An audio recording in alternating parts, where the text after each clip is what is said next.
Hi guys! Have a good day guys! Ito guys, pinasyal ko yung dalawa kong junakis. Ayan. Pati ang aming daddy din guys. Ayan, sama-sama kami dyan. At nag-ikot-ikot na kami at pinapapili ko na sila kung anong gusto nilang bibilhin. Syempre ako po ay bag at saka wallet. Yan ang napili ko. And then bumaba na po kami at siyempre, naghahanap pa kami ng anong bibilin. Ayan, ay nabagong isip guys na dapat ko palitan ang baso namin kasi basag na ng mga namin, mangkok din. And then guys, kutsara din. Ayan. At saka, diretso na kami dyan sa counter. Para siyempre, alam nyo na, babayaran na. Time to pay na tayo dito sa counter. Ayan, tingnan nyo guys kung ano-ano lang namili ng aking mga anak na wala kami sa plano nito kung anong gustong bibilin. Basta na lang, pili ng pili na lang.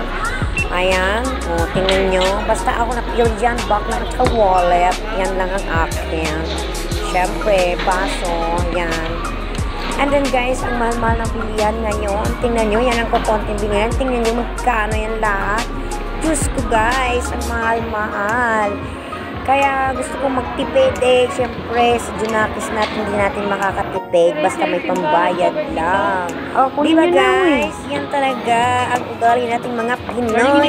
And then guys, makatapos namin bayaran, siyempre guys, pumunta din kami sa grocery. Ayan, nag-grocery din kami. Ayan.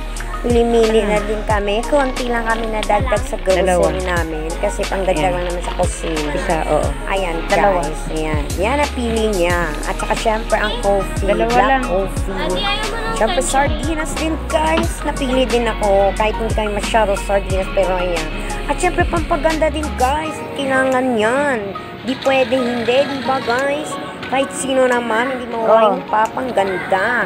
And then, syempre, diretso na rin kami sa cashier. Ayan. Diba? Kukunti lang. Yan lang ang binili namin. Pero guys, tingnan nyo kung magkano naman. Ay, naku guys, grabe ang mahal. Kaya yan lamang guys. Bye!